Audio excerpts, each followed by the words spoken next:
Okay,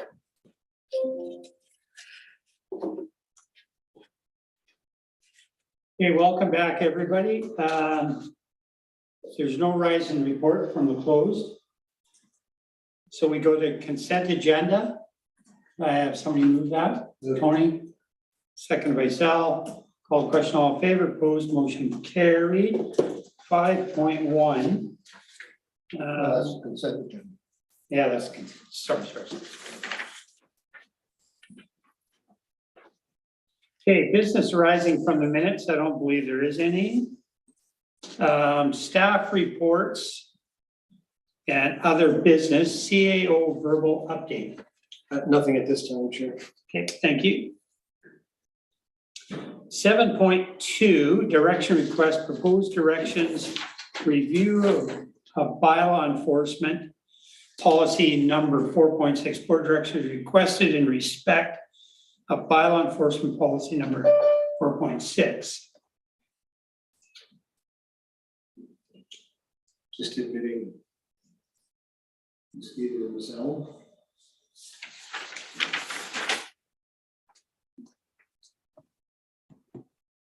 That's a very concise feedback. Okay, oh, hi Kim, Hi. how are you? And Lee's here too? Yeah, Lee is on the call. Okay. I just don't see her quite yet. Ah, there she is. Hi Lee. Hi. Welcome. Who is going to speak to this? Would it be Lee? Yeah, I can open it up and then Okay. then Lee can speak to it if that's okay. So this report was previously brought to the board, or actually there was a recommendation from the EAD requesting that we bring back discussion about in the enforcement policy, particularly 4.6 of that policy, which speaks to basically the style of bylaw enforcement that we do.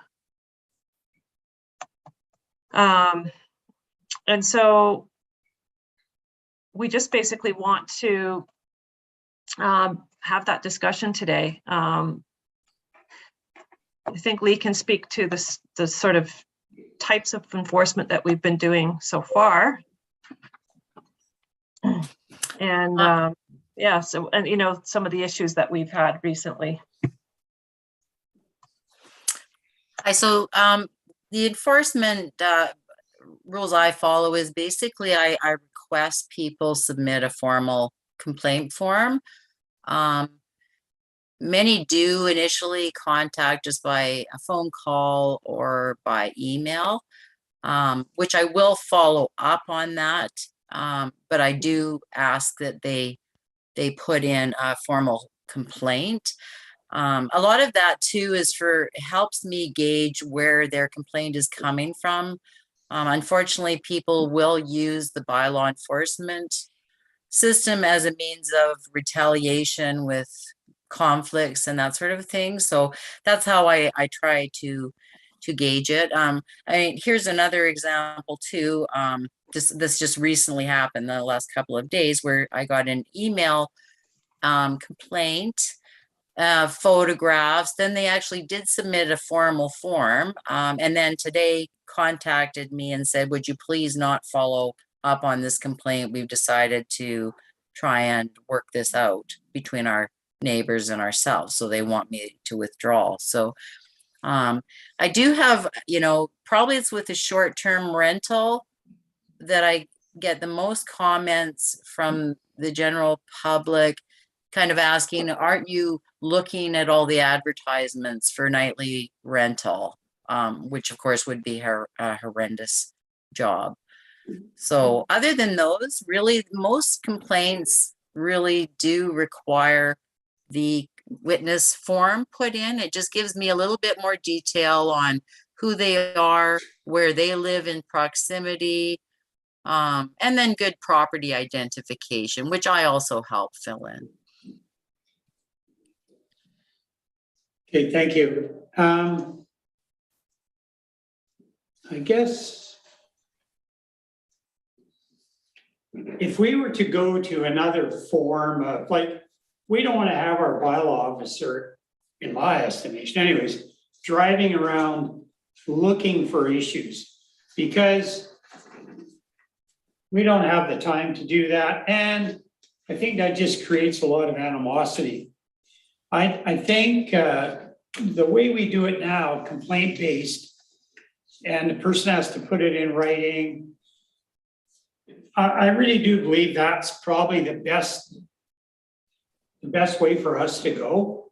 Because if somebody has a complaint and they're willing to put it in writing and ask for direction or help or whatever, then it's serious. And like you say, a lot of people use this for retaliation against a neighbor they don't like or something.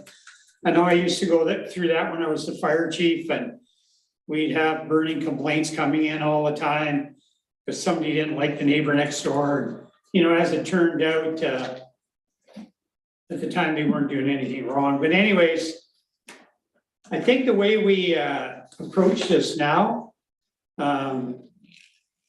certainly satisfies me.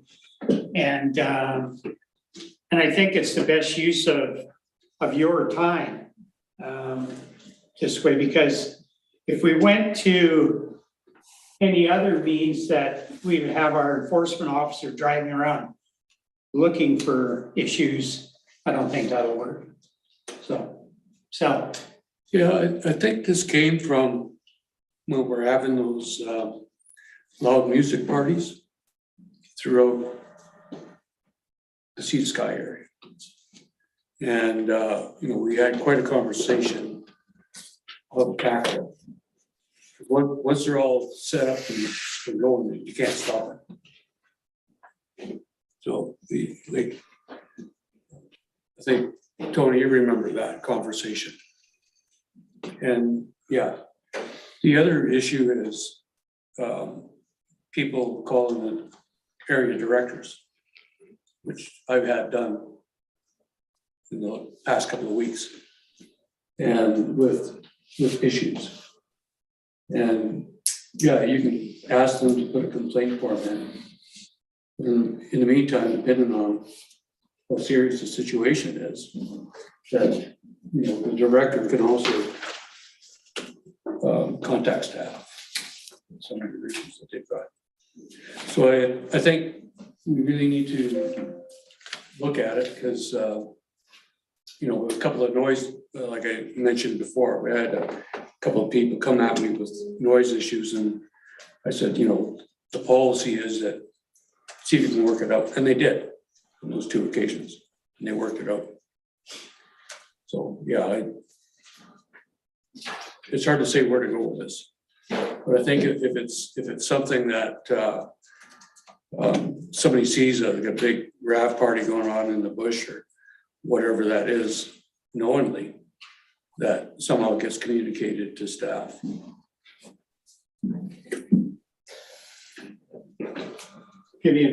Thank you. I recently reviewed the Lillooet bylaw enforcement just because I was helping someone register a complaint, and it's similar to what we're seeing here. So they're kind of congruent, and I think this is well written. I think it's reasonable. I think it's clear. I'm quite happy with it. Unless staff have some specific requests for changes, I don't see anything that needs to be changed. Tony? I have a couple of questions that I'll come to in a moment, but a comment first, following up on what Sal just said. We had a property in the Upper Squamish Valley apply for a temporary use permit so that they could run a fundraising party for 24 hours or some such thing like that. We turned it down. We said no. So this last weekend, that property had a rave, which was finally shut down at 10 to 8 on Sunday morning. Went all night. The RCMP were called, but they didn't get out there until 10 to 8. The music was still going, and it was shut down at that point. That person is just paying no attention whatsoever to us, to what we have to say, to rules. They're just doing as they please. They're So entitled. can I just ask a quick question? Yeah. Is that the same person that applied for the TUP? Yeah, absolutely. They were turned down, but they went ahead, did something else. It was advertised, it was ticketed, you know, people paid to go. Now that a complaint has gone into the ALC, using their official complaints form. I believe it's been sent to staff, but if not, I'll make sure it is. One of my questions is, we know that the RCMP were called there and we know that they shut it down. Can we issue a ticket on that basis? Can Well, we? there's definitely a file number. Yeah, exactly. Yeah. So we can follow. I see Lee nodding. That's great, because it really burns me that this person is just totally disregarding the rules, if you like. And this is a person that was a professional athlete that was used to stepping on the field and obeying the rules on that field and suffering penalties when he didn't obey the rules.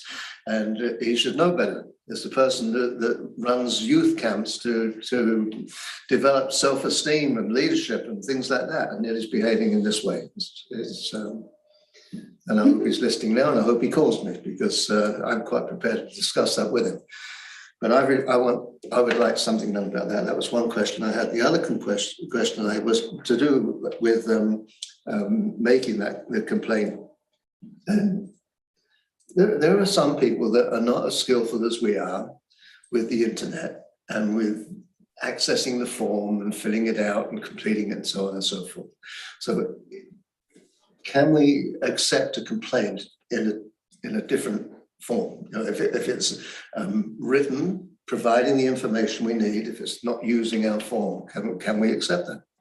Can we act on that? Now, Lee mentioned earlier that sometimes she follows through on a phone call or an email.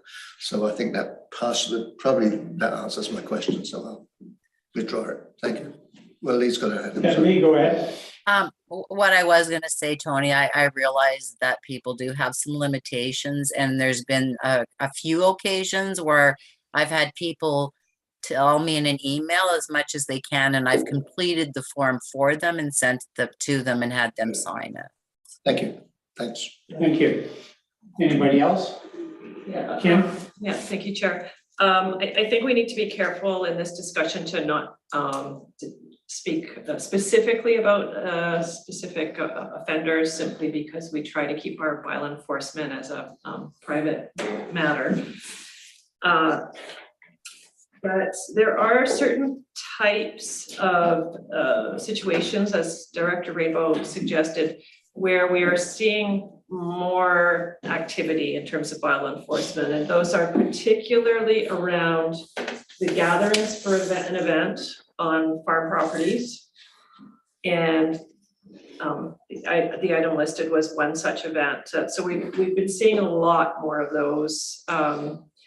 There's a lot more social media activity that we observe around those sorts of events. And because those are a regulated event with a set number of events allowed, we are going to be bringing forward a policy, I believe in September or October, pertaining to those and how we can further regulate those. In those cases, I do think we're going to need to have a bit more,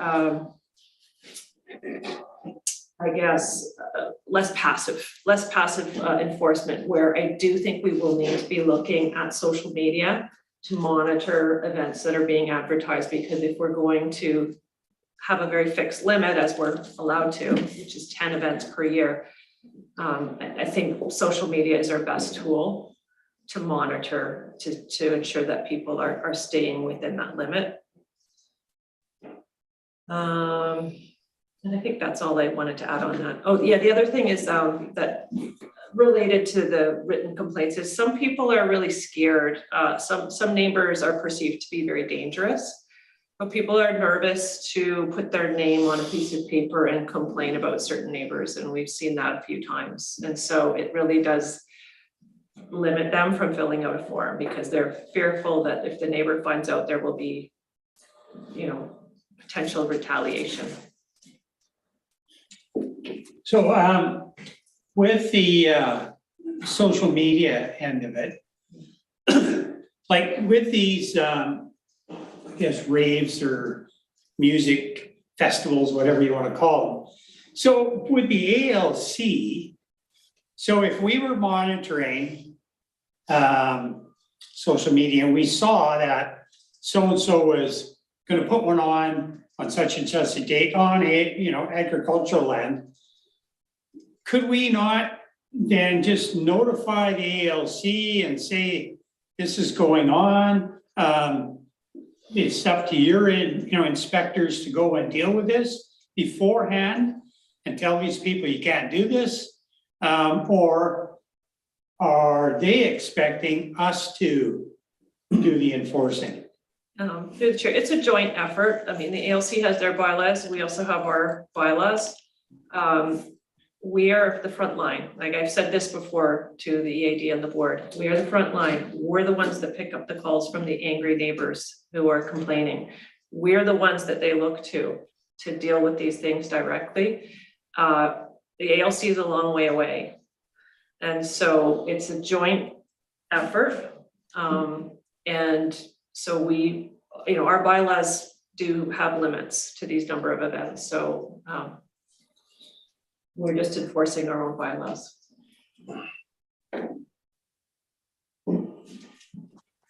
Anybody else? So should we just move to receive this then?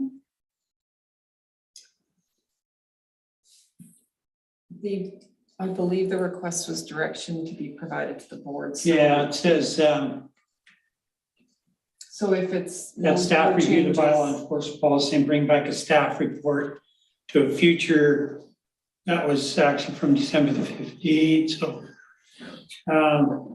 I think if I recall correctly, the sentiment on the board as a whole was we don't really want to get into the idea of our bylaw officer or any staff doing all this kind of research to go looking for problems. Right. And I don't disagree with that. As long as this policy allows us the flexibility to deal with the problems that are occurring. And I know that Kim and her staff are working on some proposals for dealing with a specific incidents in the Upper Squamish Valley.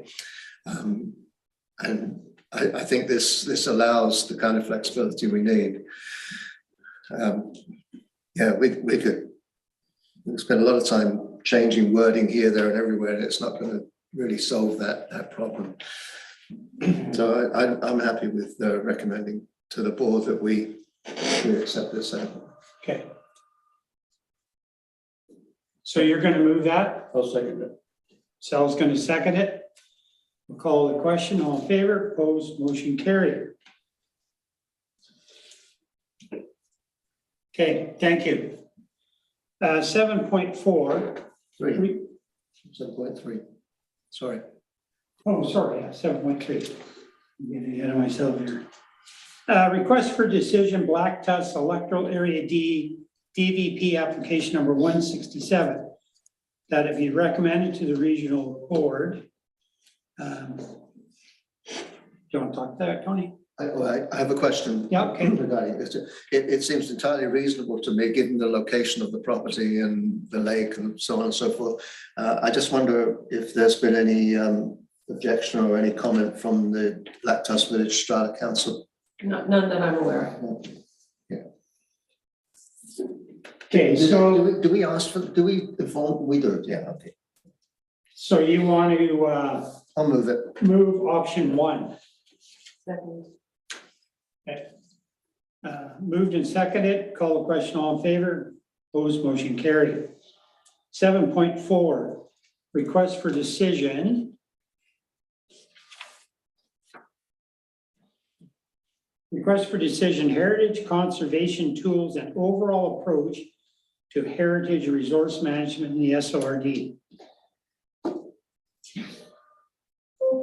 Anybody want to speak to this? I believe Miss Yeah. Mackay is in the waiting room and she's done a really great report here, so I'm gonna let her speak to it. Okay, wonderful. She's on her way in there. She there? She Hi.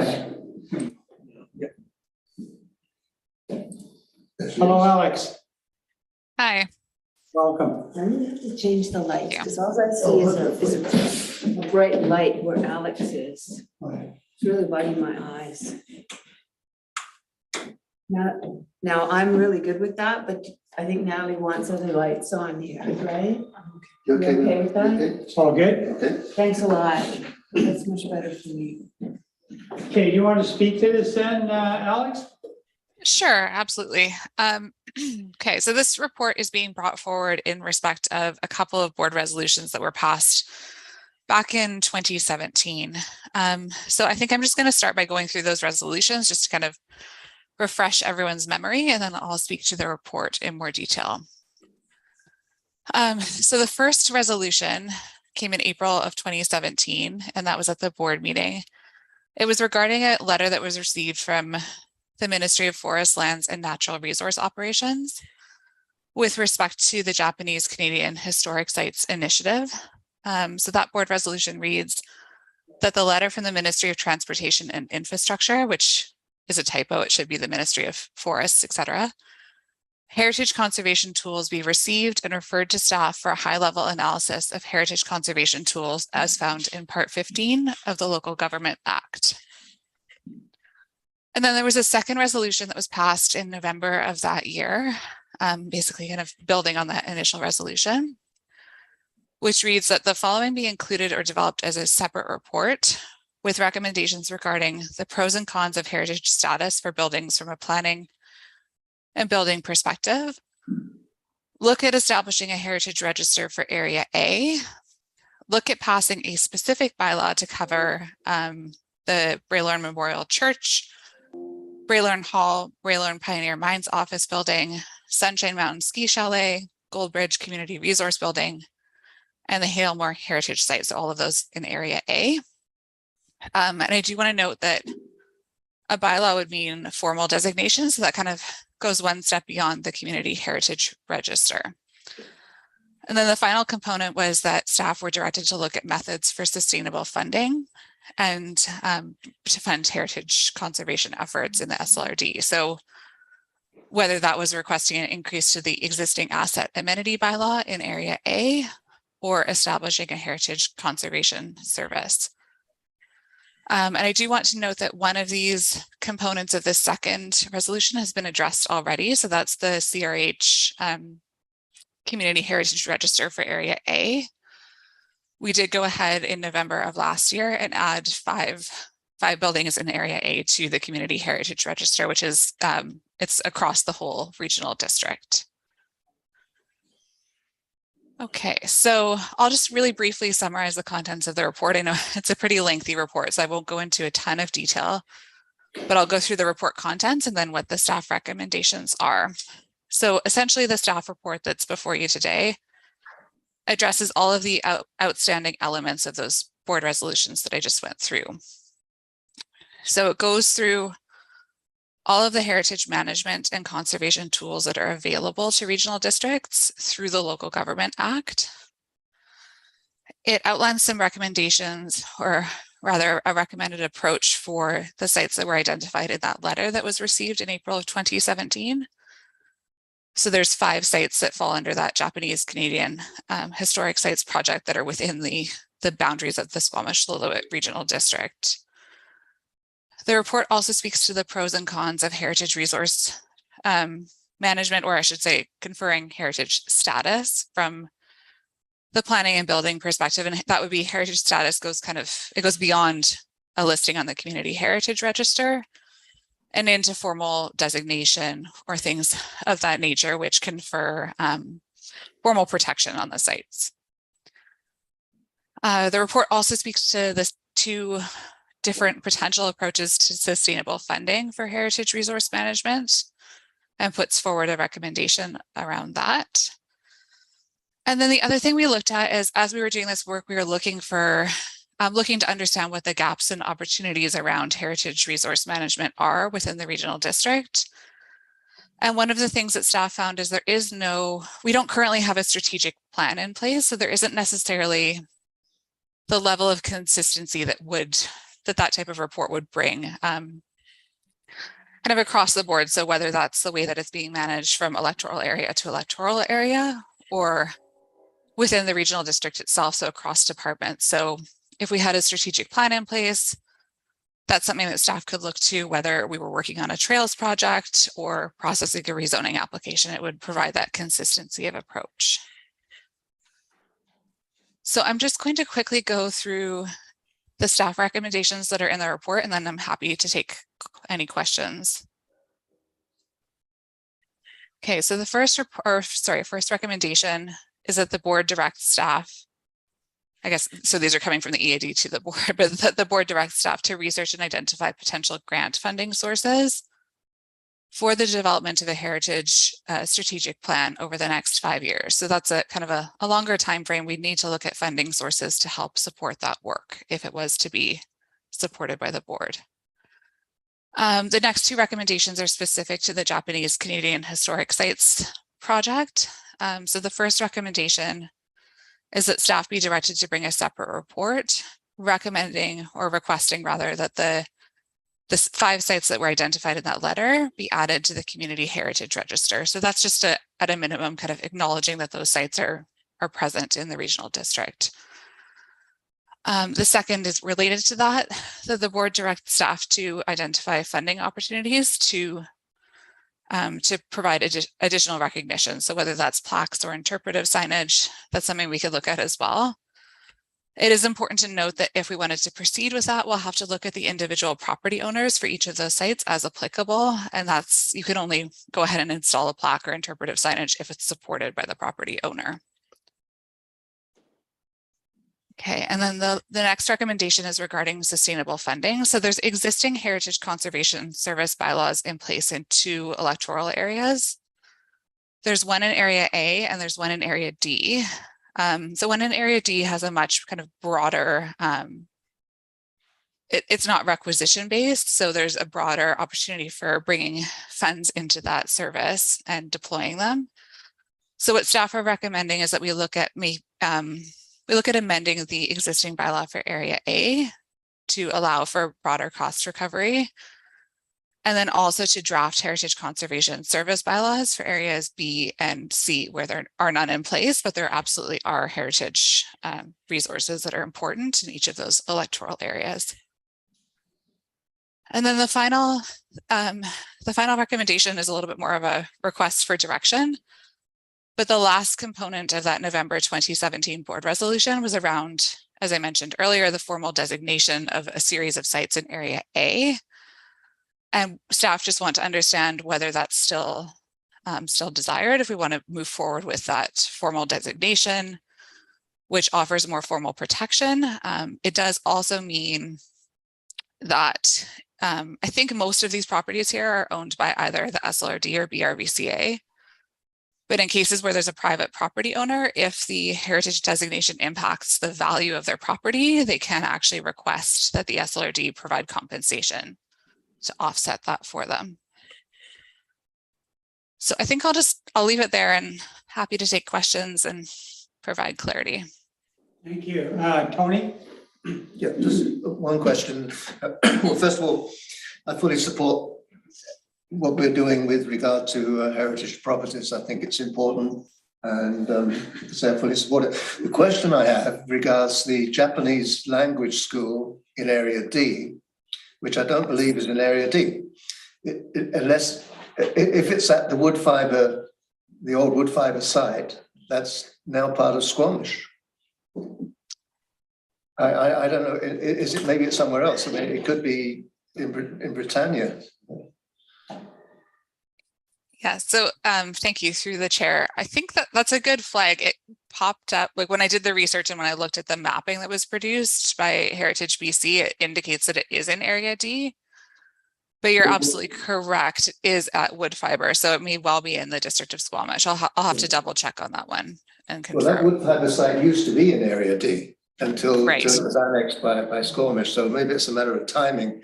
Maybe It it could was well Area be. D when the school was there. So Okay, I'll check on that. Thank you. thank you. Begin. Thank you. Similarly, I was wondering why the East Lillooet internment site wasn't referenced in our documents. And that is something that was in Area B before Lillooet extended its boundaries. So now that site, and it's a very important one, is in the district of Lillooet boundaries. But when you say the whole of the SLRD, that includes Lillooet, right? So like this one, we might as well get them on the list right at the get-go. So the East Lillooet internment site should be mentioned in our documents as well. Kim? Yeah, if they're Um, not within our boundaries of the actual SLRD, so area B, we wouldn't be able, like, they're outside of our regulatory authority, so we wouldn't be able to make those designations. It would be up to the district of Got Lillooet to it. make those. Okay, thank you. Okay. Sal? I got a few questions. First is the Sunshine Mountain Ski Chalet. It's now on provincial land, and the Braylor and Recreation, or the BRVCA, has a section 56 in that recreation area. And I'm not sure if they want that on that registry or not. It hasn't gotten the letter of significance yet, so it hasn't gone through that process. The others all have, of course, that are mentioned there. And the five, they've gone through that process, and now they're on the provincial registry also. The other question is how it relates to the OCP. And since we're going through that process right now, it'd be good to have them, the five in that OCP now, in some format. And the third question is, I tried searching for that 2003 bylaw or policy, and I couldn't find it anywhere. I searched, I tried the number, I think it was 791 or whatever it was in 2003, and I could not find it anywhere. It'd be good to be able to see that, because I agree with all this, including the amendment. And one more was the Minto, the Bridge River internment camp. It's actually in Shalath, so it's in Area B. And I did the research on it, and it's just phenomenal what I found there and how it all happened to be there. So, yeah, and I shared that with Craig. So I'm totally agreeing with all this. Yeah, just those, the OCP, Sunshine Mountain Ski Chalet, and the Bridge River internment camp. Tony? I just had a question regarding the wording of option 1. Is to provide further direction on the need for heritage designation for identified properties in SLRD electoral area A and recommend. And then when you look at the bullets, it references areas B and C as well.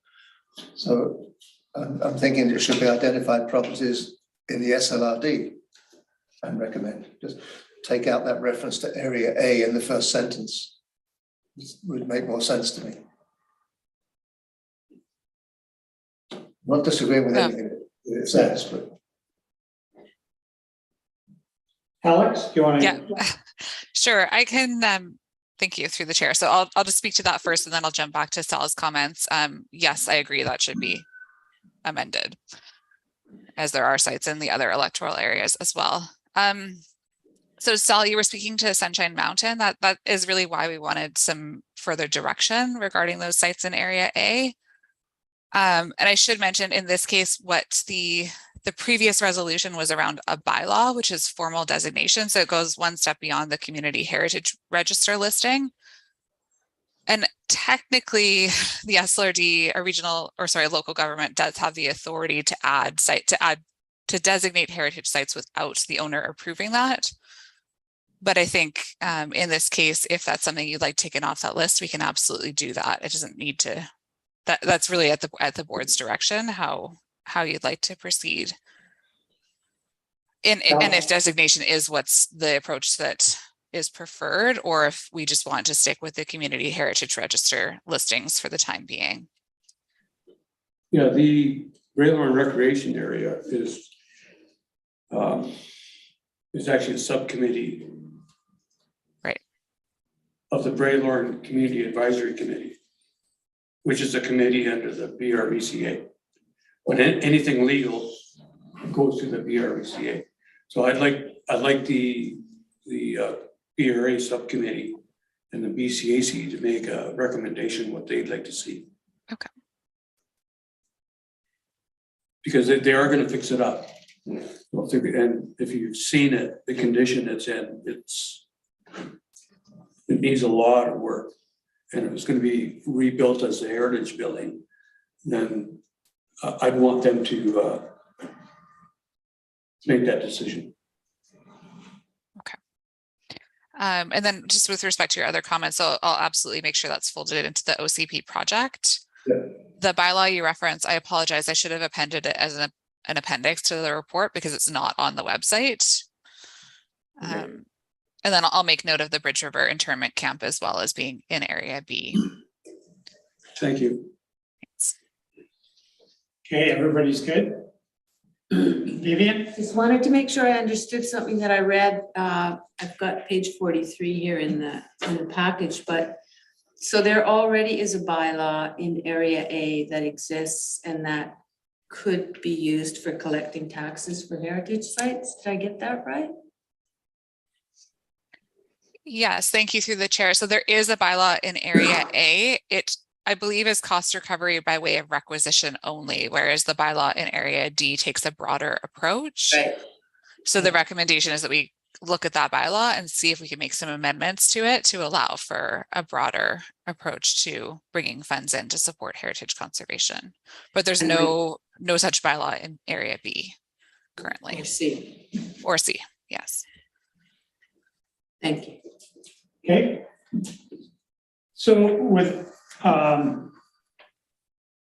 so what year, do we need to go through all these DATs? Or just do option one, recommendation, Well, or preferred option? I think I prefer we go through that's as presented on the agenda. Okay. They can be all passed together. All right. And I'm just not, so I think we're amending the last that to delete SLRD electoral area A to say within the SLRD. Yeah. And then including, and then the list of those sites. Mhm. I believe Ms. McKay might have a comment on that. And then, Alex? Just to say that I think that Director Rainbow was referring to the final portion of the report where there were options listed. But the final that on this first page of the staff report, all of those sites are in Area A. So that should stay as it is. Okay, perfect, thank you. well, in the second, we've got that it be recommended, then one to the second that, after that, is the wood fibre Japanese language school. And if that is indeed in Squamish, that should come out of there. Yeah. So do we take it out now, or how do we do that? We could add brackets at the end and say if in the SLRD. Okay, okay. Okay. So You're good with that, Alex? Yes, thanks. if we amend that and put that little phrase after wood fibre Japanese language school, then I would move all of those that's.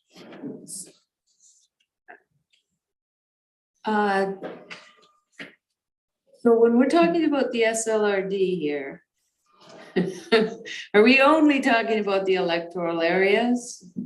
Yes. Yes, Okay, because unfortunately, we can't tell the no, municipalities I what to understand do. all of that. It's just that I just thought, I just have sort of considered Lillooet to be in Area B, like, so this is just a different way of thinking. And Well- if we're not considering anything in the municipalities, then No, I should. So it's just like That's my here. own thinking. Pemberton, you could say is in Area C, And it is. but it's his own entity within Area C. See, the district of Squamish is in area D, but Karen won't do anything I tell her. And we are, okay. Well, and Whistler too. I don't think you got much So luck there either. No. Oh, no problem at all, yeah. Okay, everybody's good then? Alex, you're good with this? Yes, Okay. thank you. So it's moved and seconded.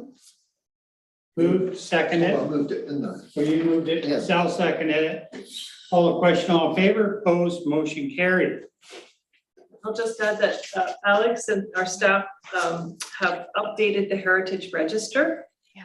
And it's on the website and it's really well done. And if anyone wants to have a look, it's a really nice history with all the pictures of all of our heritage sites. Thanks, Kim. That is linked in the staff report too. You'll see in here, you can access it through your agenda package. Okay. Thank you. Yeah, that's really interesting. We're gonna see her again at the board.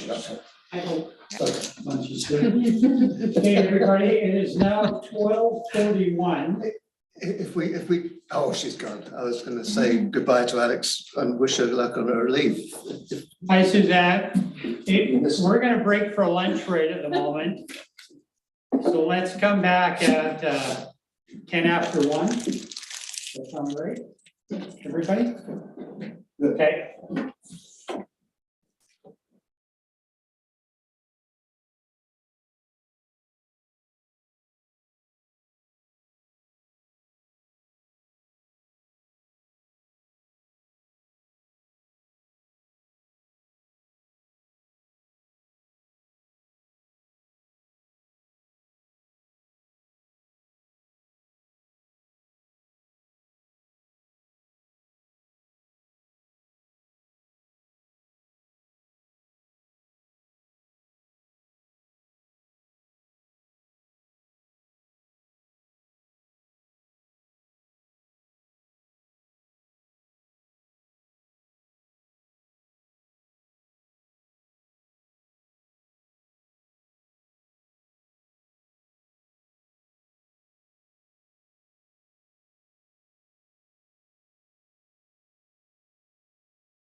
Okay, now. Okay, we're back. Are we really? Session here, and so we are now on 7.5, Hang on a minute. information report, gas tax community works fund update. Hi, Suzanne. Hello. So yes, this report is an information report on the Community Works Fund, and we've updated the allocation based on the 2021 census figures. Also included the First Nations population figures within those. And so the new allocation is shown in this report near the bottom. And we also just gave an update, or not an update, the regular information about what the gas tax community works funds are applicable for grants or for internal services. So there's just a little bit of a information on what we can use these funds on as well. And I can take any questions. I have a question. So it says here, local roads, bridges, and active transportation. So it says new and rehabilitation of bridges. So I have, in Area C, we have 2 Bailey bridges that go into the Divine subdivision and Gibbs Road subdivision, Stanley Road, whatnot. So I've been after highways to fix these. They've got wooden planks on the bridges, metal frame, big, say 8x10 wooden cross pieces, 3-inch planks nailed on top of that. Well, the pieces underneath are rotten, so you nail them down, they just pop out, right? So what happens is people are getting flat tires driving across these bloody bridges. So I've asked and asked to have them redecked. So their idea of redecking them was to take some old highway plywood signs, 4x8 sheets of 3/4 inch plywood, and they turn them upside down so they're just painted green. And they've nailed them on both ends of the bridges where the planks pop up. That's their idea. I mean, it's just, it's absurd. And then the other thing I find out, unbeknownst to me, I find out from Kevin Clark, he's saying that if people complain enough to MOT, or I guess Miller Cap, they have an account at the tire shop down here. So you can bring your broken wheel or whatever in from hitting these potholes and flat tires, and they will pay for them. Now I'm thinking, this is amazing. So they're admitting liability in a sense, I would think, if they're paying for the damage they're creating. But anyways, now I see this and I'm thinking, wow. So could I possibly, I hate to even say this, but possibly put Area C gas tax funds towards redecking both of those bridges? But then you're taking away from Miller Cap's or Highways MOT's responsibility to maintain the roads. But if there's no other way of doing it, could I possibly do that? It is possible. So the only way to do that would be to get an agreement with the landowner, which would be the province, so MOTI. So we'd have to have some type of agreement that the owner we would basically fund MOTI to do the work through gas tax, which is not ideal, like you mentioned, because really it's a provincial responsibility, but it's possible. Okay, I'm gonna look into that. Thank you. Vivian. Similarly, you might remember I was asking a few years ago about a Forest Service Road bridge Downton again. Unbelievable recreation beyond that bridge. And I know that the approximate cost is around, $300,000. And this is what I've been told by Cascades Forest District. But you'd never want to take on the liability for that bridge, like this is not something I think we should do. But sliding some money over to them and asking them to do that bridge, is that a possibility too, along the same lines? Yeah, so, yeah, the MOTI being the owner, the holder of that road or bridge, we would just have to get an agreement with them, and then we can fund community works funds for that improvement. In this case, it would be what used to be called Flynn Road, the Minister of the Environment, because it's a Forest Service road, right? Right. I want to do some footwork on that. Yeah. Tony? Suzanne, just to clarify the items in red, there are a few for Area D, Britannia Beach Sewer, Furry Creek Water. Are they things that are actually ongoing, staff are working on them, and eventually the bills will come through? Is that what's happening there? Yeah, so the red signifies that it hasn't been fully expensed. It could be partially expensed, and we just keep track of it by using that color scheme. But yes, they are current projects that are active. And so if we've allocated 20,000, for example, and it comes in at 19,200, then that 800 will eventually go back into it will be released from that capture then. Yeah. Okay, and then the second question, I was looking for the Ring Creek parking lot. I'm just wondering where we're at with that. Is that an ongoing discussion, or? So I'm waiting for information from I guess it's Sorka, who's kind of project lead.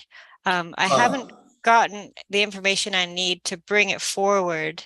Okay. But it is in the works, but I might need your help to contact them because there is an agreement that needs to be made with MOTI, same idea as this bridge, because we don't own the land. No, I know that. Okay, I'll talk to you separately about that then. We'll connect with Sorka and get that resolved. Okay. Thank you, Suzanne. Hey, Sal? Yeah, I was looking through it. I was expecting a bit more for our population growth, but I guess we didn't get it. And but I did read through on the criteria, and it stated in there that the board can review the criteria and make changes as per the board direction. Yeah, that's the gas tax community works fund policy. Yeah, the policy can be reviewed by the board and changed if desired. And concerning the allocations, I would recommend that the EAD committee review what they would like before potentially involving the board, since it is EAD funding. Just curious, this year's total is 341,757. And that comes from UBCM, correct? Yeah, UBCM funds it, but it's actually federal funding. So they just administer it? Yeah. Yeah. So what is their formula? Would you know that, or something like? No, it's all based on the federal allocations. So the UBCM just receives the funding and distributes it. Well, I'll look into it and just see, because the population in the Sea to Sky grew, right? Right, probably the same as everywhere else in the province. So yeah, it'd be interesting. I'm going to look into that to see how they calculate how much we get. Thank you. Is that not based on assessment I'm pretty sure it is. in each area?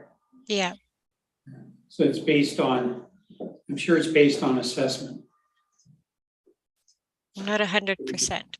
I just see the one line about SLRD staff will Develop eligible CWF project proposals to present to the EAD committee that are compliant with the terms of the CWF agreement and this policy. We haven't done that, right? So that's part of the new policy that this is policy that was adopted last year. And so it just signifies that projects should go to staff first and then be developed by Okay, staff and then presented to the EAD. Got it. Thank you.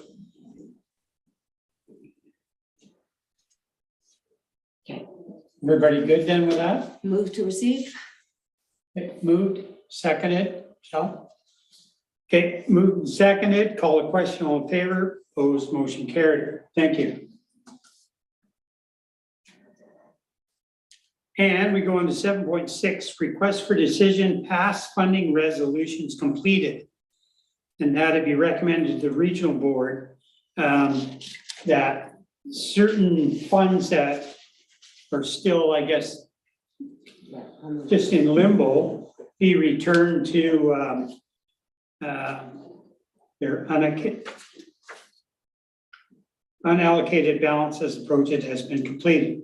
So just return the money to the accounts that, whether it's select funds, amenity funds, or gas tax funds. Yep. So in order to do these, do we need to, can we do all the DATs at one time? Yeah. Okay, well, I'll move this. Second. Vivian's gonna second it. And I'll call a question. All in favor? Opposed, motion carried. Now we go on to director's reports. I still would like that money tagged for fire, but I can. Yeah, you can do whatever you want with it. When it's back, just go back in your account. So director's reports, 8.1, Anderson Lake Dock, additional funding. This is just towards maintenance for the Anderson Lake Dock for 2022. I'd like to put $3,000 from select funds towards that maintenance. Second. Okay, moved and seconded. Call the question, all in favor, opposed, motion carried. 8.2, Pinecrest Lake Stewardship Society Beachfront and Common Area Project. Director Rainbow. Yeah, the Pinecrest Lake Stewardship Society was founded by Pinecrest community and Black Tusk community who share that lake. But it's a not-for-profit society that's independent of the two strata councils. And this is I don't know if you know, but their building burned down a couple of years ago. And in front of the building, they had a little picnic area, if you like. So they've got funding through insurance to rebuild. And they were looking for a bit of money to do some for a picnic table and to do some work on the beachfront there. So I'd like to put $12,000 from select funds into that. I'll move it. Okay. Seconded, Sal. So moved and seconded, call a question, all in favor, opposed, motion carried. 8.3, Upper Squamish Valley Community Association hose roller, Director Rainbow. There you go. We're a very keen firefighting group up there who are trained to attack wildfires, nothing beyond that. And they practice regularly and they told me they'd like a hose roller. And I hadn't had the opportunity to talk to you at that point, but anyway, I would like to provide funding so that they can purchase the roller that was attached to this report. Yeah, you know, I think, like, when I look at this number, $5,040, that's a huge amount of money for a hose roller. And like I said, if you go downstairs, I made a number for all the fire halls in Richmond, I'd made them for, and the one down here. And I'm sure for $100 worth of material, you could have it built. So what I would suggest, go downstairs, take a picture of the one that's down there and get some welding shop to make you one if there's nobody on site that can do it. Yeah, it's very simple and it works just fine. So, yeah, And maybe they can spend the rest of their money on something else, more hose or something. Well, if we, a chuckle from the gallery. Well, I move this, if somebody were to second it and it were to be approved, I'd be quite happy to go to I'll the. second it. Yeah. Okay, I'd be quite happy to go to them and say, hey, listen, Yes. there's this possibility. Yeah, Let's do the hose roller a little cheaper, and then you've got some money to spend as long as it's spent on your fire equipment. yeah. So whether it's more hoses or what it might be, I'm. Okay, I'm moved comfortable and with that. seconded.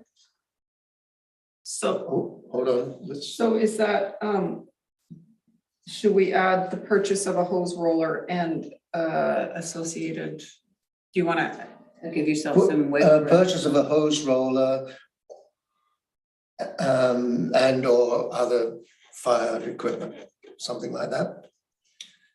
Up to $5,000. Up to what, Yeah. 5,000, $40. Yeah.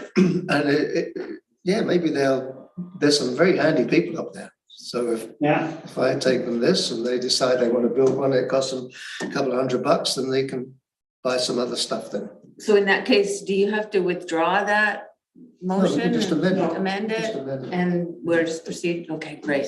are we Okay. also amending the sum of 5,042 up to 5,040, or you're giving the 5,040 for the Oh, hoser and associated equipment? I'll if just they wish to? give it to them and then they can provide receipts and show me what Oh, they spent it for. Oh, Can okay. I? Pardon? Okay, so you want receipts provided? You want, Well, I A wasn't receipt. going to bother with it's just one thing because I know what they're getting and the exact price is quoted. We can put up to 5,000. Let's put those two words in as well. Is that okay with you? Up to $5,040 and Okay. then also upon submission of receipts, that wording, we will add. yeah, By the amendment. that's fine. They're equipped to be able to do that. Yeah. Okay, moved and seconded. So this is the amendment. Okay. So, okay, we're moving and seconding the amendment. Okay. So call the question, it's moved and seconded. Call the question, all in favor? Opposed, motion carried. And now we are going to move the actual. Okay, moved and seconded. Okay. Call the question, all in favor? Opposed, motion carried. Okay. 8.4, electoral area directors stipends, Director Rainbow. I don't know if you've read this. Well, we were talking earlier about staff remuneration and so on. As you know, I am going to run again in this term, but 3 months ago, I was thinking that I wouldn't. So I was talking to some people around the area about the possibility of them running for this position. I was talking to some younger people. And the response I got was, are you kidding me? I can't afford to do that. Now, so I looked at, well, I can afford to do it because I have a pension. But if our stipend stays as low as it is, you're basically restricting electoral area directors to people who are independently wealthy, business people who can afford to take 25, 30, 40 hours off a week, which it gets to at times, or somebody that's got a full pension and where the money doesn't matter. I'm not saying, obviously money always has some matters to some extent. So having thought about that, and really looked at how much time, and I know how much time everybody puts into this, we need to raise the level. I know that not every municipality pays at the same rate. Squamish is paying around 45,000, 46, something along those lines. The mayor's up around 95,000. Whistler. Councillors, I'm not positive. I think it's in that 45-50 range. The mayor's up at over 100. But then contrast that with Lillooet, where they're only getting $700 a month there, the councils. So we've got vast discrepancies within our own region. But as long as we continue with, what is it, 30-odd thousand, I think, for pretty close to 30,000, then we are restricting the pool that we can draw from in terms of people running for this position.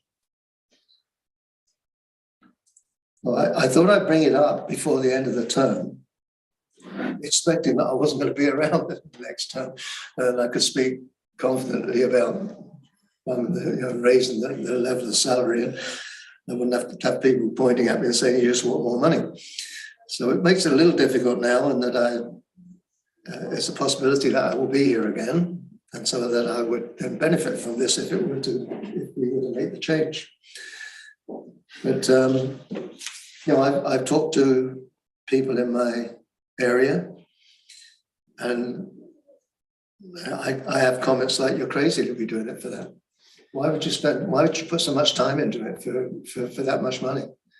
I get the same thing, and I mean, people go, like, what are you doing? Like, not the money part of it, because they think that's just the aggravation part of it. Yeah. You know, and that's just the nature of the business. That's what we do. So anyways, what I would recommend is that we put this off until the new board comes along, and then bring it up then.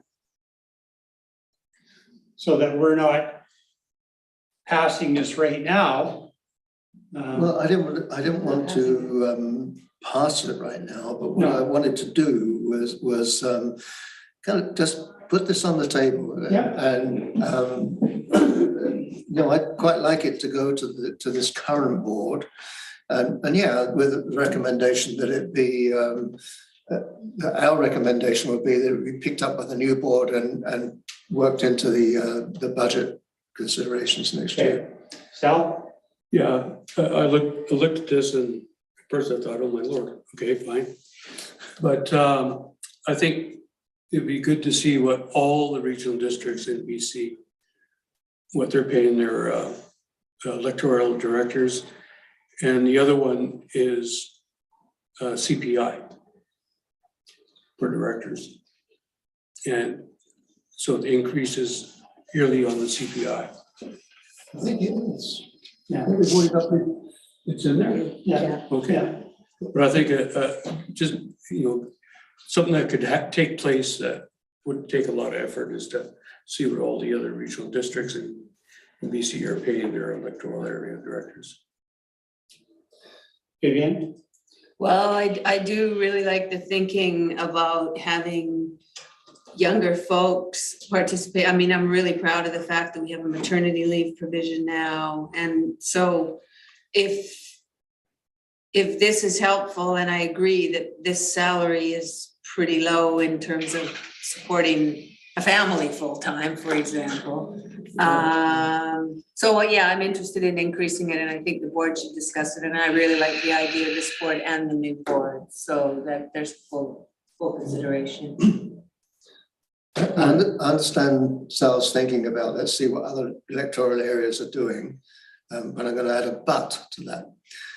In any of the meetings I've been to over the 8 years of electoral area directors, I've rarely met anybody under the age of about 55. So I suspect that every area, every regional district in BC is paying a low stipend. Yeah. And so I wouldn't want to look at that and say, well, therefore we should pay a low stipend. It wouldn't bother me at all for this regional district to step forward and say, provincially, this is not good enough. We need to change, and if it forces other regional districts to raise the money they pay, then so be it. But I was talking to you earlier about this friend of mine with a PhD that's earning $30 an hour. I don't earn $30 an hour doing this job. I could make more in a week than I make in a month if I were teaching. And teachers don't get paid that much. So, it just needs a serious look, because I think it has implications for the whole democratic process. Okay, so how do we want to do this then, Kristen? So I would like for us to take a resolution or recommend to the board that they ask staff to review this for the next budget process. Does that work? Maybe I should ask Craig. Through the chair, I was just wondering if, in there, if we would, because what we would do if it was worded something like that is go away and look at the best way to do that. Because, looking at comparators, there's probably a proper way to do this. And a way that removes the politics from it and perhaps the perception that people might have, because it is an important issue to look at. So I think we'd want to go look at how best to do that. And maybe as part of the next strategic planning, budgeting process, we could, if the board so directs, we could bring forward maybe some options or ideas for how to conduct that review. We're likely going to be undertaking a compensation review. And so maybe it's added on to that. Maybe it's another component of that, or maybe it's a standalone. But my sense is it would be good to do it in a way other than just put some numbers on the table during the budget. It would be good to have something to turn to and say, it's been examined. I'm going to move what Craig just said. Okay. As part of a I'd like to add, comprehensive if staff are gonna go out and see what other regional districts are doing, just to get the average age of the electoral directors. Just do a poll that you can see It's them. gonna be a lot of work. No, Yeah. it's way too much. Wow. Just look around Well, and you can see probably them. get it all off the internet.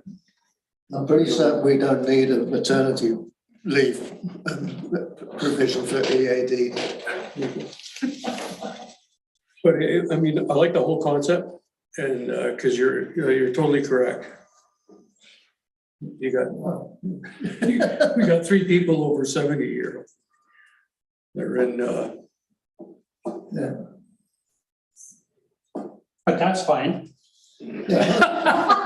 Part of the reason I'm running again is I couldn't find anybody else that was interested. And I didn't want someone popping up at the last moment that nobody wanted. At least I'll get the option now and see what happens on 4 o'clock on Friday afternoon. Yeah. Okay, so is this wording okay? That staff bring back a report, this is a recommendation to the board, that staff bring back a report on how to best conduct a review of electoral area director compensation, or is it also, that just is electoral area, not municipal directors? No, You not want it about a little municipal broader. director, Just yeah. you want it EAD. So is that wording I okay? think that gives us the flexibility to, okay, I'm you're happy moving with that. that. Yeah. You're seconding. Okay. Moved and seconded. Call the question. All in favor? Opposed? Motion carried. Thank you. Thank you. Furry Creek Community Association Parcel Tax. Director Rainbow. Okay. I'm going to go forward with this, although there are some significant problems at the moment with the Furry Creek Community Association, but they will be resolved. And so and I recognize that this will have a very low priority. So it won't hurt to have it sitting on a list to be dealt with within a year or something like that. But the idea is that, and it's timely because of the growth that's likely to occur in Furry Creek. The idea is that the Furry Creek Community Association would represent the whole community. Their constitution says that if you live there, you're a member of this association, but then they have trouble collecting money from people. So the idea is that there would be a parcel tax that would be a minimal amount, even $20, to start with, per property that would be paid to them, which gives them a budget to work with. the immediate impact of that would be to generate more interest in the Furry Creek Community Association, because people would want to know where's the money being spent, or what are you going to do with it, and so on. And in the long term, it would allow people there to some self-governance, which they don't have at the moment. You know, they have to apply, well, they do, they have to apply for grants and things like that. Because eventually that area will be incorporated in some way. So what you're doing is creating, if you like, a mini council that would be able to do some things there independent of applying to their local director for funding. So that's sort of the theory behind it. There's a fair amount of support at their AGM. There was a lot of support for that. Unfortunately, there wasn't a lot of support for people working on the board. So they're in a precarious position at the moment with only 3 directors and barely hanging on to their not-for-profit status. So that has to be resolved. But if we could, I'll move this. I've lost the page now. Where's it gone? 77. Oh, there it is. Okay. Well, I said, I know what I said. I wasn't sure exactly what motion to, how to word the motion. So there is something on our agenda. Yeah, but I said I'd ask staff what sort of motion that I could, that would make some sense here. Suzanne?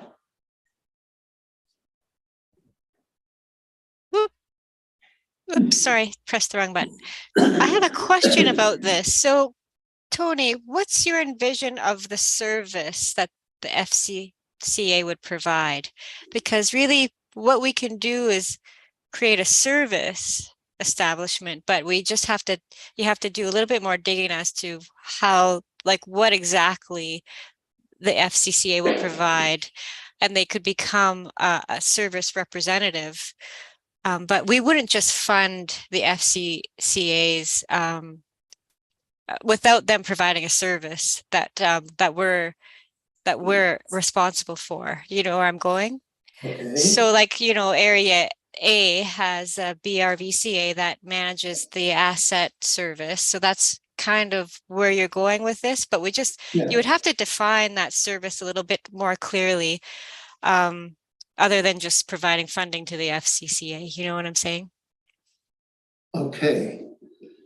What is their constitution? So I think what I need to do then is speak with you some more so that I get a better understanding, and also to find out what we do with that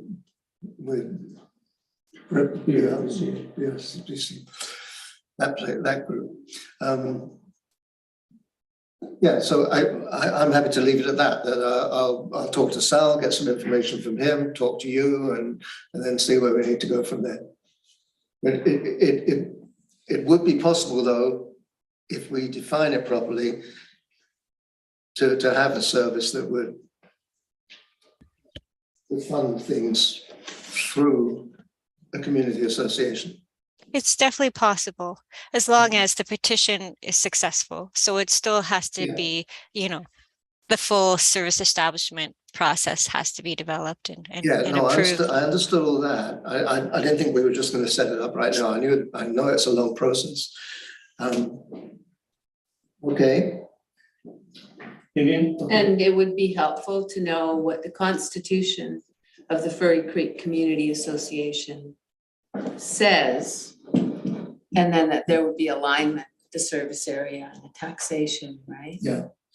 Typically, with the kinds of things that they've been doing over the last few years have revolved around trails, parking areas, signage, that kind of thing. Community service. Yeah. Oh, yeah. It's definitely community service. Okay, what are we doing with this? I'm happy to for you to just kick it back to me, and I'll do some more work on it. And, So we just receive it for information? yeah. Okay, you'll move it? Yeah, sure. You seconded it? Okay, so to receive for information, move the second, call the question, all in favor, opposed, motion carried. Thank you. Thank you. 8.6, UNESCO Biosphere Science, Director Amo. Well, we all know, you all know that Howe Sound, Accustomed Howe Sound has been declared a UNESCO biosphere. And talking to Ruth Simon, who's kind of the lead person in this, they've got some templates for signage that they would like to have installed at different points around the sound. And in area, makes sense to have some in area D because we have certainly within the regional district, we have the longest shoreline around Howe Sound. So my idea is to put 2 of them in the Furry Creek area and 1 in Britannia Beach.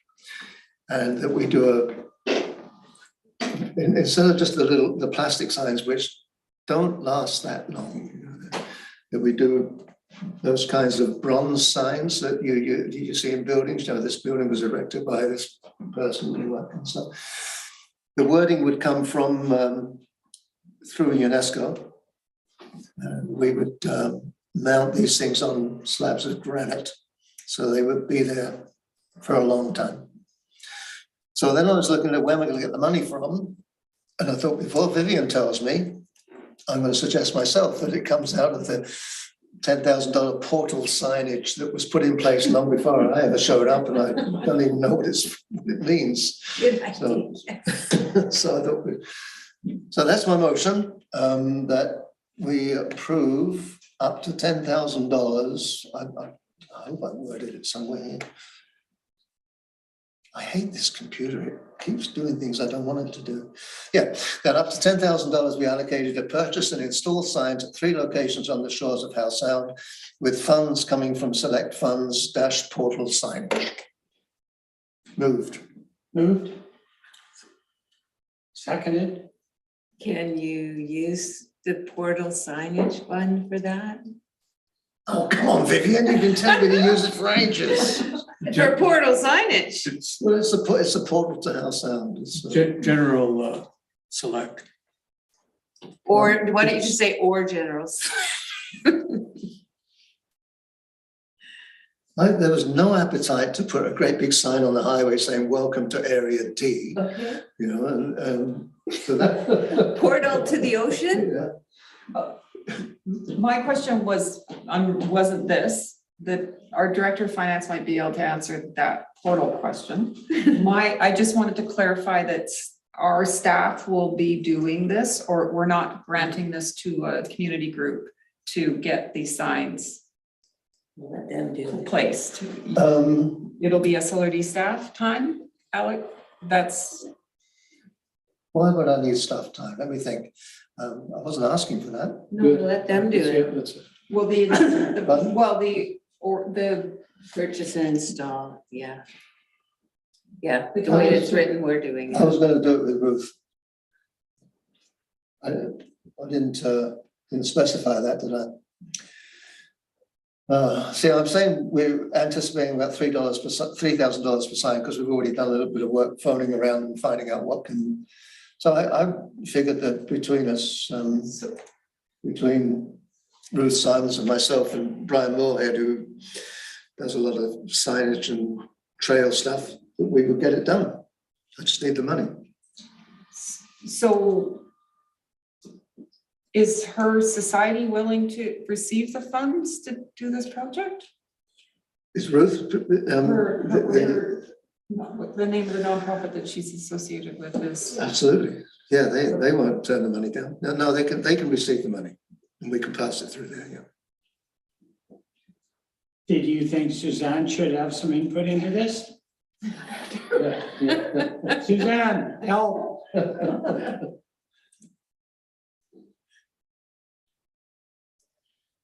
My advice, because it's a general select where all the EADs decide, I'd like you all to decide if that's suitable for portal fundage, for portal signage. I think I'm okay with it because if there's no need to put actual Area D portal signs down and the EAs are okay with it, then we can use those funds for these signs. Then I'm okay with it. I didn't want to take it out of Area D select because it was more of a regional responsibility, you know, it's. So what- Okay, so Thank you, Suzanne. moved Yeah, and seconded, correct?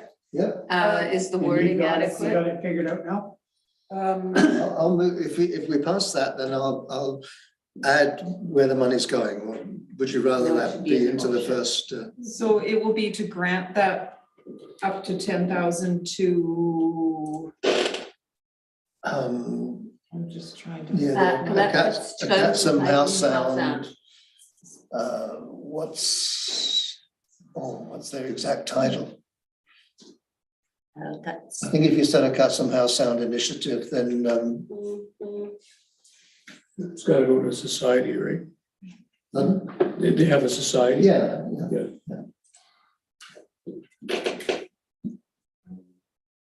House Sound Community Forum, no, because that's separate. that, I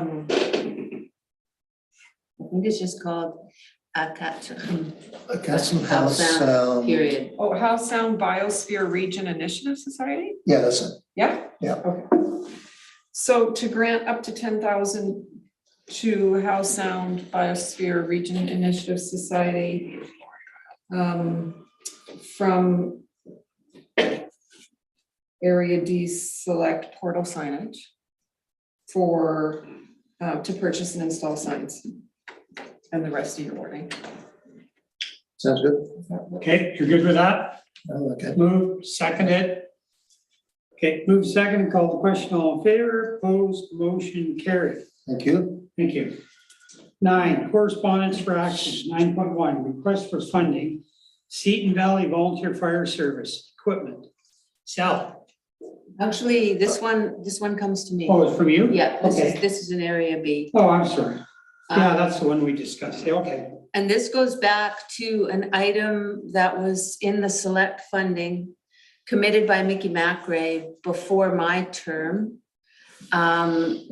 Just before my term, at the passing of Frank Richings, the then fire chief of the volunteer group.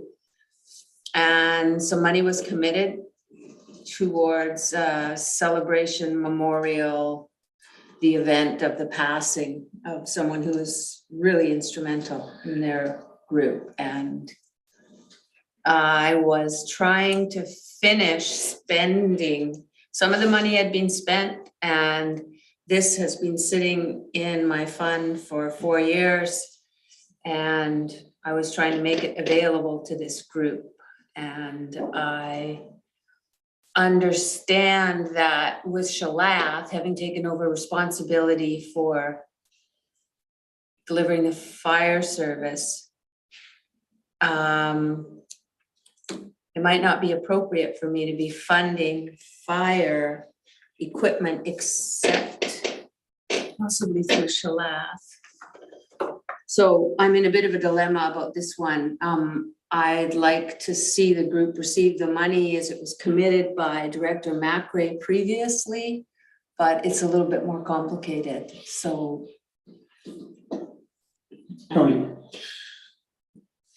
Yeah, I recall at the beginning of this term, I went to a meeting in Seton, I guess,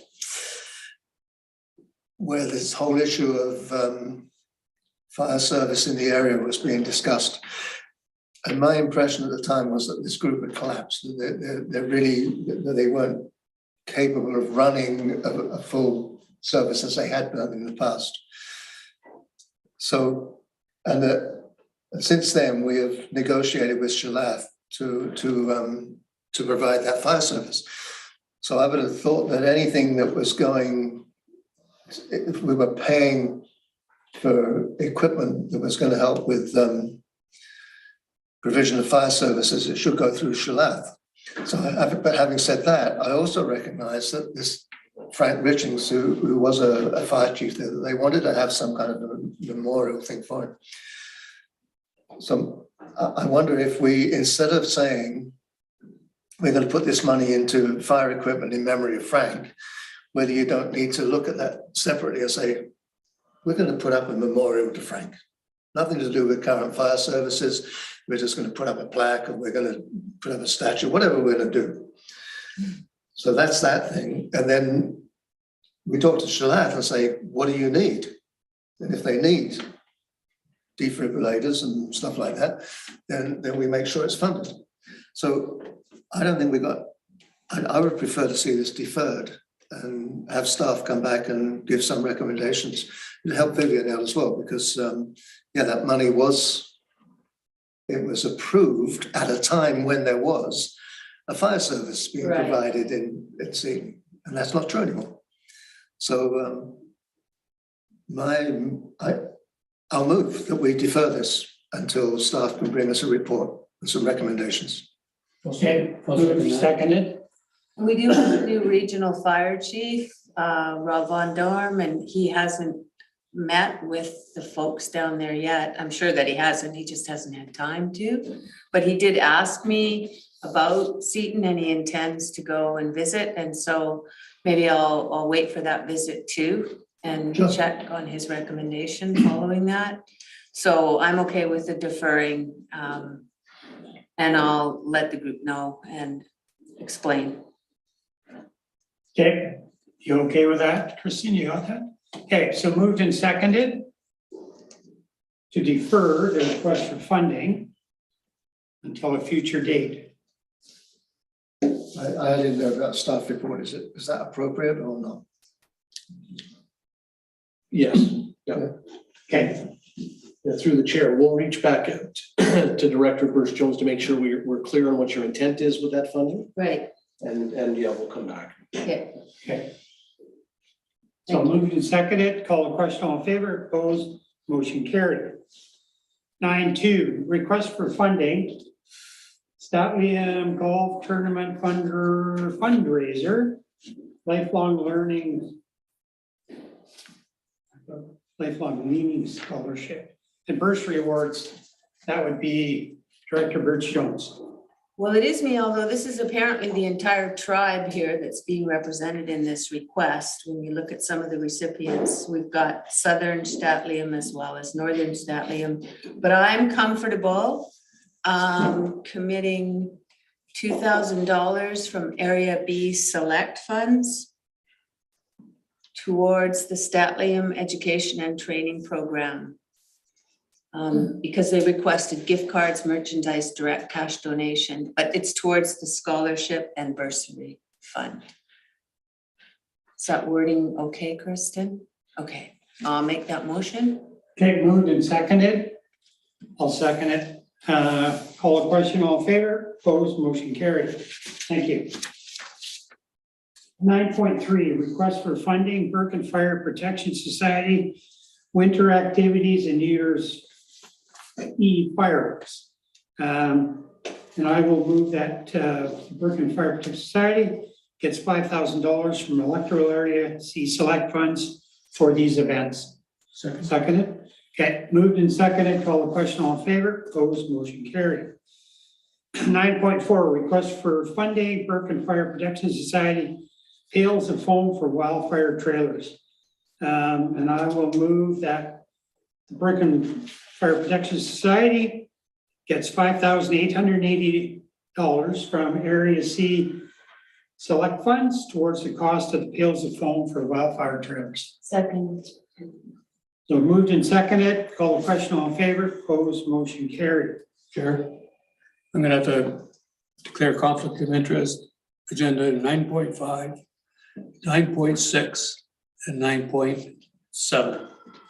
Okay, As my daughter, Kara Demaire, is an employee of the BRVCA, and my wife, Debbie, is on the board of directors. okay, thank you.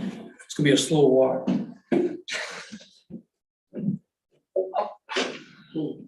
And don't go too far.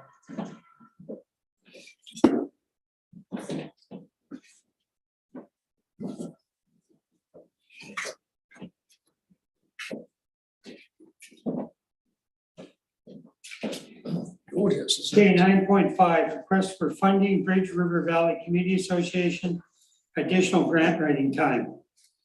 I'd like to make this one. I'd like to move $5,000 from Electoral Area A Select Funds Second, to support an additional 187 hours of grant writing time from December 2022. sorry, second. Moved and seconded. Call the question, all in favor, opposed, motion carried. 9.6, She's been doing. request for dynamite funding, work. Bridge River Valley Community Association, Emergency Preparedness Communications Hub. Just throw it, Suzanne will have some thoughts on the funding as it's laid out. Yeah. Just to quote from Okay. motions into it. So I will move this one. Bridge River Valley, so 10,000 from Electoral Area A Select Funds to support Emergency Preparedness Communications Hub. I can second it. When I'm seeing Suzanne. Yeah, I'll get Suzanne in. So moved and seconded. I'll call the question, all in favor, opposed, motion carried. Suzanne, should I do the last one, 9.7, and then we'll, Isn't there another part to 9.6? Yeah, there was some, oh, yeah, okay, yeah. So the top part is just 10,000, and then on the bottom part, it says Bridge River Valley Community Association requests the remaining 2,752 from the 2022 budget, Exhibit 2203, Area Asset Preservation Line Item Transfer from Generator Project be also granted for a total of 12,752 towards the Communications Hub project, with the check to be made payable to Bridge River Valley Community Association with a reference note indicating Emergency Preparedness Communications Hub. Suzanne, Okay, so, sorry, this one will be a recommendation to the board. Oh, okay, yeah. What? Well, Because it's coming from the service. It's coming from the. It's coming. It's not Transfer coming from a as- reserve. Yeah, Suzanne has some comments that might help. Okay, Suzanne, you want to enlighten us here?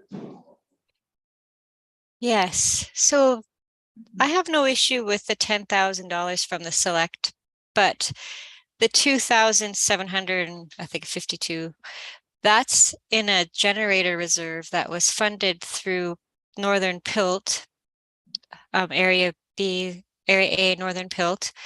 And so we can't just use that funding, unfortunately. That's being designated for the generator, but the BRVCA, I think owns. So I don't know if we can get Sal back in, but I was just using select funds for everything and then potentially deal with this reserve separately, or keep the reserve for future operations of the generator, because there will be operations and maintenance needed for the generator as well. So potentially the remaining funds can be used for the generator.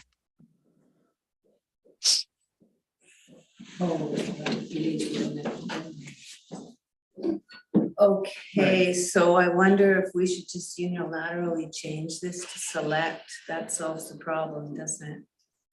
Or, So what do you want us to do here, Kristen, on this one? Did we not approve the first part? the up to 10, Yeah, I'm not Yes. sure why it's up to 10. yeah, And I not said 10. 10,000.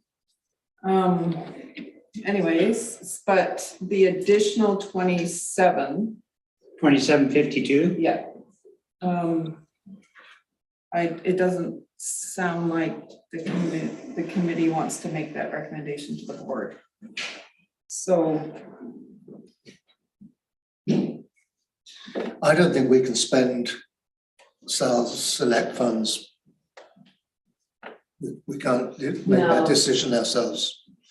Too bad. So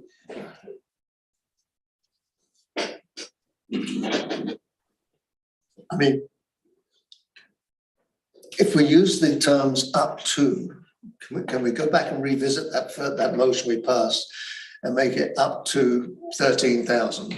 There could be another motion passed. Yeah, Yeah. What would you suggest then, Kristen? Well, there could be another one for Up to 3,000. 3,000, From where though? but that is, discretionary funds. Yeah, So what, sorry, I missed part of that, but I think ideally Director Demare would have been aware of this and had a chance to change his motion. Is that fair? So maybe we defer it, provide him with that information and maybe pick it up if he wants to put that new motion on the table and excuse himself again, you could. Yeah, oh, can we do that today? Would that work? no, I don't think so. No, I think we should just go ahead and make the motion for, and that then at least he's got enough money to do the purchase as Oh, planned. we can solve it without, yeah. oh, okay, sorry, I thought we were. So, Whoa, I don't think we can make a motion to spend $2,752 out of his select funds. I don't think we can do that. You know that? We could, but I don't think it's the right thing to do. I think he needs to have some input into that. Sal tries to spend Airbnb money all the time. Because I think what we have is a procedural bit. If he had this information available to him, he probably would have changed the scope of that motion, Yes, right? yes. So if we can find a way to allow him to do that this afternoon, that would be great, because you could deal with that piece of business. So he's going to come back into the meeting. Yeah. And I would think at that time, we can tell him what was passed and what wasn't. Yes, Can we not? and Ms. LaFrance, I would suggest, could explain to him why you Yeah. arrived at that point, and then he could have the opportunity inside this meeting to maybe put the additional 3,000 on the table or whatever is We required. get, number 10 is decision on late business. So if at that point Sal said, I've got some late business, I want to introduce this motion, we can decide whether we want to hear it. And then, Does that work procedurally? I don't know that. Considering he's declared a conflict and out of the room. And sorry, I didn't hear all that. I was still trying to figure out why this wasn't up to 10,000. It shouldn't be. Sorry, so I think I see is your discomfort because the request came from BRVCA? And therefore he's really not in a position to. well, sorry, so you suggested that as when we got to late business, that there's a verbal late business item yes, tabled by Director Demare for the remaining funding. And then he declare a conflict and leave, and that be voted on. yes. That's changing the agenda quite a bit, isn't it? No, No, there's no problem from an agenda perspective. My only question is conflict of Yeah, I mean, interest. so I guess there's, to go back to the question about like this, the select funds are controlled by this committee, not by the director of the area. Like, Right. you still need, you can bring, Director Rainbow can bring forward a request, but you can't spend that money without EAD. no, absolutely. So it's an EAD decision, even though it's select funds that are assigned to one area. I have an idea. If we rescind that up to 10,000, which shouldn't have been worded up to 10,000 in the first place, we could say up to 13,000. So that at least they have the amount of money that they need. Or we could do something like that. They'd ask for, so usually when we have that wording up to 10,000, that the money is not sent out until receipts are submitted. But when I'm reading this, it says any unused funds will be returned. So I'm not sure why it's been worded like that. I'm not sure. Either we leave in the up to and they're submitting, and then it could be up to 13 and they're submitting receipts, and Director LaFrance is releasing funding upon satisfaction of receiving those receipts. Or we just I think that would be, well, Director of the Fence can speak to what her preference is. Suzanne, are you comfortable with what's being discussed? Yes, yeah, I think that you can change it to just that 10,000 be supplied, and then obviously if there's any remaining, they would send it back. And then deal with those separately maybe, and then that second section of that resolution we can just avoid for now and defer it if possible to the later in the meeting. I'm not sure if you can separate, because they're kind of two different distinct asks. So select funds of 10,000, and then that second portion, we just can't approve that at this moment. So can we just either defer that or take that out for now? I think it is part, I think it's for the same project. It's for the. Yeah, generating. Same project, different fund, and it's not it's not possible in the way that he's trying to fund it from this reserve. It's not possible at this time. Right, but I think we're trying to get an additional 3,000 from select funds. Like Yeah. Up to 10,000 and consideration of a new resolution for 13,000. Or up to 13 upon submission of invoices. See, if we do it that way, then it still gives Sal an opportunity to have some say about it.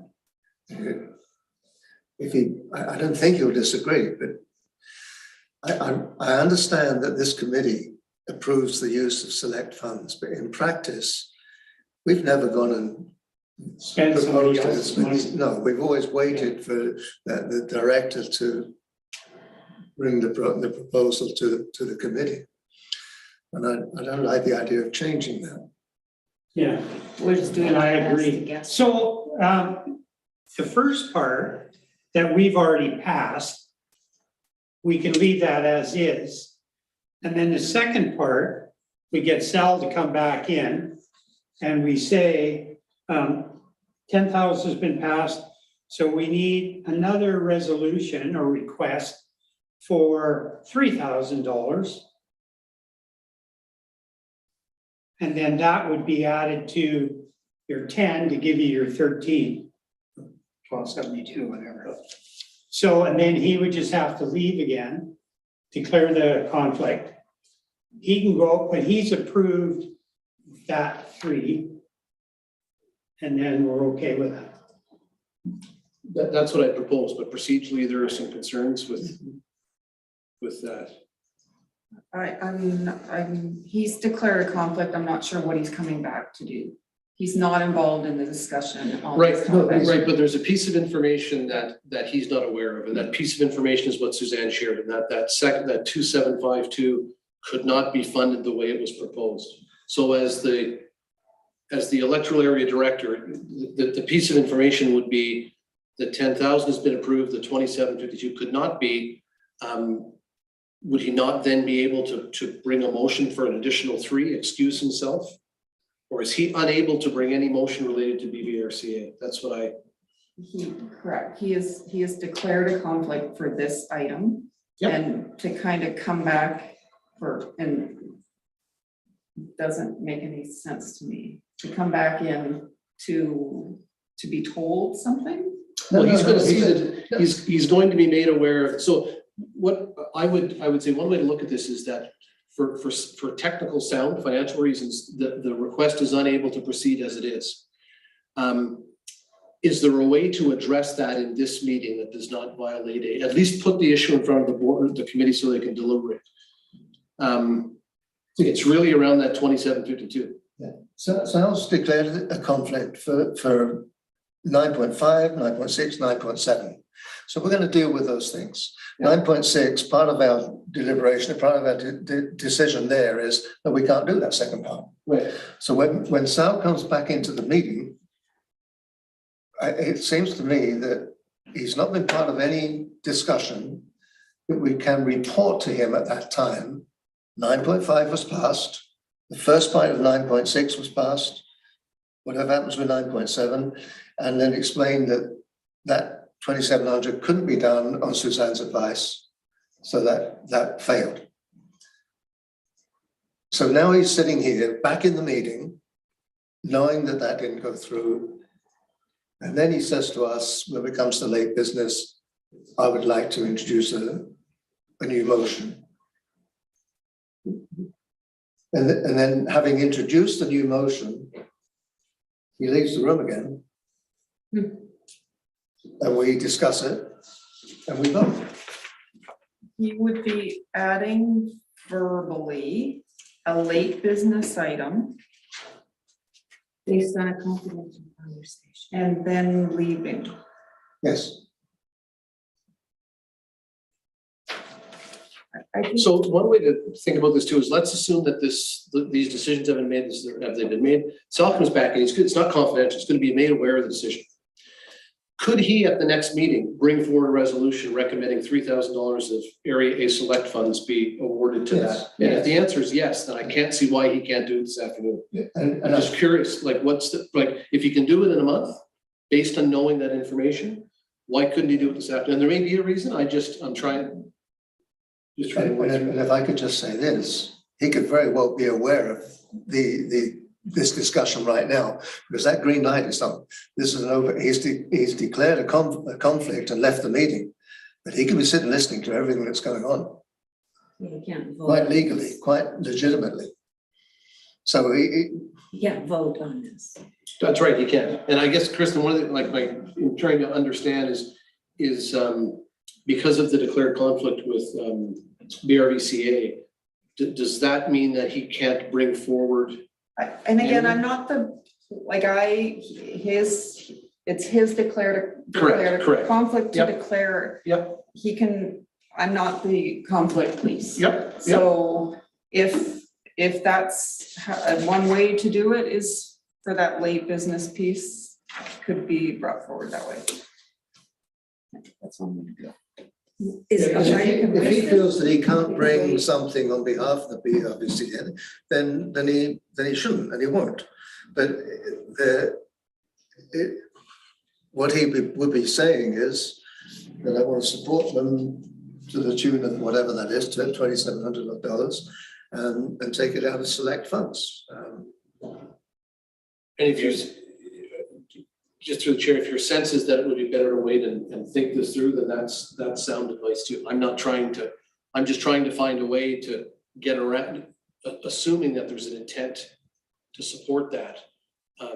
If there's a way that business can be dealt with today in an appropriate manner, great. If not, then maybe we do need to sit back. Well, I mean, I think it would be obviously good to get it done today because this group is not going to have the required funds to do what they want to do here unless they get this to add to that. Right? I think we need to proceed. And when Sal's able to rejoin the meeting, we just take a minute to tell him what happened with his 3 conflict resolutions, Yeah. and then he can decide what he wants to do. So let's then go on and do 9.7.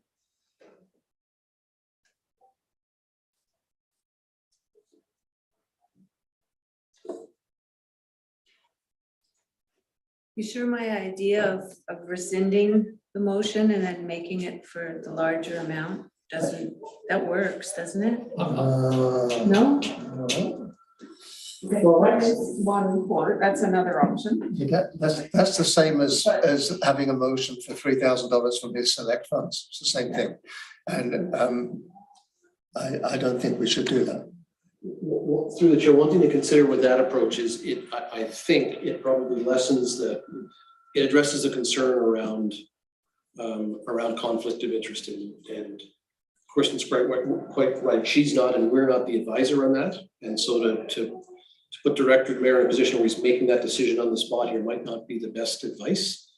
Where that approach, while it would remove his ability over the allocation of those funds temporarily, it would I think it would remove that conflict piece. Does that make sense? And in that case, the wording of up to 13,000 with receipts is good. Because if he feels like, oh, I can't afford that extra 3 for my select, they don't have to, it doesn't need to be spent then, right? Like if there's a better way to do it. And meanwhile, he could discuss with Suzanne if there's any other way of attaching, getting some reserve funds in there. Whether there is or not, I don't know, but it gives him that opportunity to. Yeah, okay. Pause and discuss this further. For like, just keep discussing it, you mean? No, I mean like you and I and Suzanne, maybe. That's what- I think that the options have all been identified, and We've put you in a difficult Yeah, position, haven't we? yeah, I think, you know, we rescind and increase it to 13, or the committee rescinds and increases it to 13, or it. Okay, I will move that we rescind the first motion for the up to 10,000. Second, Okay, so moved and second, call the question on favor, opposed, motion carried. and so this time, I'll given the information that we have now, knowing that they can access that 2752, then let's change this motion to be funding of up to 13,000 from Electoral Area A select funds to support emergency preparedness communications hub and communications hub project generator Okay, Upon submission of receipts. upon submission I'll of second that. receipts. Okay. So it's been moved and seconded, call the question on favor, opposed, motion carried. And that was with upon receipts. That covers off most. now meanwhile, if Suzanne has another way of doing it, doesn't preclude her from discussing that with Sal and working something out. So even if it What do you has, think, Suzanne? Give us your expert advice. Yeah, the issue really is just that reserve being funded via PILT funds. And technically, those are controlled by, not by the EAD committee. And so, you know, to make it easy, it would be great to use select funds, but if you really want to use that reserve fund, we just have to request of the board to basically, I would say, rescind those resolutions that were originally funding this reserve. Basically, they obviously don't need it for the purchase of the generator anymore, and that's what it was for. So there's options, but it would have to go to the board to use that reserve fund, basically.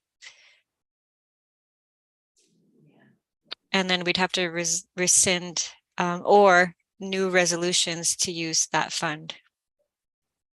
Tony, I hope I understood what Suzanne just said. I'm just wondering now, we've set up to 13,000 from the select. What if we then word this with regard to the 2752, that we recommend to the board that they direct Suzanne to release that money from reserve and make it available to this project. And then if the board decide no, then he's still got up to 13,000. If the board decide yes, then he only needs to spend about 10,000 from select. So we've accomplished what's on there, but we've put a little fail-safe thing in there if the board doesn't agree. This is worded as though the EAD can make the decision. And Suzanne's just told us that we can't. But we could recommend to the board that they make the decision. Could we not? Or Director Demare could bring that to the board meeting. Yeah, It gets dealt with at the same time, Okay. as if there was a motion passed today, crafted and passed as a recommendation to the board. It could just be brought in 2 weeks. So we don't need to do anything with this. I don't think so. The second portion you're talking. The second. The second portion, yeah, sorry. So then we just tell Sal that you could do that if you wanted to. And then he can decide whether to just stick with his select or whether he wants to ask the board for this. Okay. Okay, we're on to 9.7. Sounds like it. Request for funding tourism Lillooet Range Beyond Range Circle Road Initiative. And you're in on this too, Vivian? Certainly am, and I do believe that Tourism Lillooet is the applicant, and they are. Give me 1 sec I'm still stuck wondering about that last resolution. I was just looking, just not. He mentioned 9.5, 9.6, He said he had a 9.7 because comment. BCBRA will have a hand in overseeing this range beyond range circle route project. Area C is also involved in this. Yep, I know. A, B, and C each contributing $1,666.66. We're short a penny. Oh, God. I'm in favor of this. I'd like to make the motion for area A, B, and C to contribute $1,666.66 towards promoting and marketing the Range Beyond Range Circle Route project. Second. No, I'll second it. You second it. But anyways, I'll vote for it. yeah, it's good. Okay, move second, call the question. All in favor, opposed, motion carried. And I would like to note that Area D will donate 1 penny to bring this up to Okay. 5,000. Very nice, Now we're thank you. good. We're good. Suzanne sit there shaking her head. Sal. You're back. Oh, Oh, dear. 9.6 in or no? No. No. after the meeting. All right, so let's go on to 9.8. Request for funding, Skate Lillooet, Great Lillooet. price rental costs. I would like to make a motion that we fund Skate Lillooet $2,500 from Electoral Area B Select Funds towards the facility rental costs. That's the ice rink for the 2022-2023 season. Second it. Okay, moved and seconded, call the question, all in favor, opposed, motion carried. 9.9, request for funding, Pavilion Lake Residents and Property Owners Association, emergency response and protection equipment. Vivian. And I'd like to make a motion that we fund $7,000 from Electoral Area B Select Funds to Pavilion Lake Residents and Property Owners Association to support their efforts in emergency response and protection as outlined. I'll second it. Moved and seconded, call the question, all in favor, opposed, motion carried. Thank you. Decision on late business, I don't believe there is any. No. Late business, none. Director's notice of motion. Don't try to trick me, Tony. It's gone. And this is Tony's. I'd like to move adjournment. Yes, that's your job. Okay, meeting is adjourned. Thank you very much.